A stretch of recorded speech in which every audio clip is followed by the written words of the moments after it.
Court में चल रही सुनवाई टल गई है। अब ये सुनवाई 5 जुलाई को होगी। बता दें कि मामले में इलाहाबाद हाईकोर्ट में करीब 18 याचिकाओं पर एक साथ सुनवाई चल रही है। वहीं मामले में एक पक्षकार वकील अजय प्रताप सिंह ने मथुरा सीजेएम न्यायालय में एक प्रार्थना पत्र देकर ईदगाह कमेटी और श्री कृष्ण जन्मस्थान सेवा संघ के द्वारा 1968 में किए समझौते को गलत बताते हुए समझौता करने वालों पर एफआईआर दर्ज करने की मांग की है। 10 जून को हमने माननीय सीजेएम न्यायालय में एक 156(3) में एक प्रार्थना पत्र दिया था, जिसमें हमने ये कहा है कि शाही मस्जिद ईदगाह भारतीय पुरातत्व सर्वेक्षण विभाग के अधीन एक संरक्षित स्मारक में और वर्तमान कानून के अनुसार ये एक राष्ट्रीय महत्व का स्मारक है। शाही ईदगाह पक्ष हमारे कृष्ण जन्मभूमि केस में लगातार ये बात कह रहा है कि 1968 में एक समझौता हुआ है। जब हमने इसमें अपनी इन्वेस्टिगेशन की है तो शाही ईदगाह पक्ष के नाम कोई राजस्व अभिलेख अभी वर्तमान में उपलब्ध नहीं है और इस प्रॉपर्टी की मालिक सेंट्रल गवर्नमेंट है और वर्तमान में कस्टोडियन इसकी एएसआई है।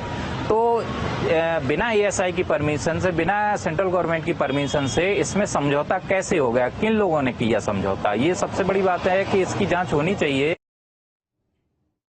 मथुरा श्री कृष्ण जन्मभूमि और शाही ईदगाह विवाद मामले में अब एक नया मोड़ आया है।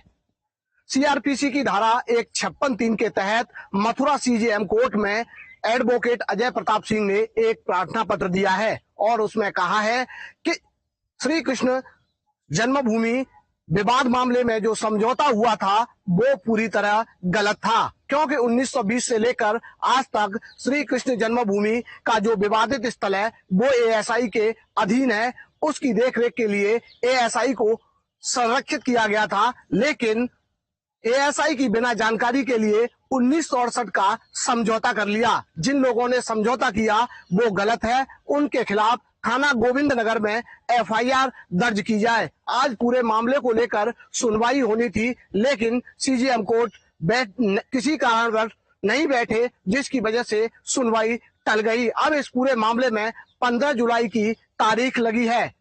श्री कृष्ण जन्मभूमि केस में पक्षकार एडवोकेट अजय प्रताप सिंह ने ऐतिहासिक साक्ष्यों और आरटीआई के जरिए मिली सूचना को आधार बनाया है और उसके आधार पर जो समझौता किया है उसको गलत बताते हुए समझौता करने वालों के खिलाफ एफआईआर दर्ज करने की मांग की है। अब देखने वाली बात होगी कि आगामी जो तारीख सुनवाई की आएगी उसमें कोर्ट आगे की क्या रणनीति तय करता है।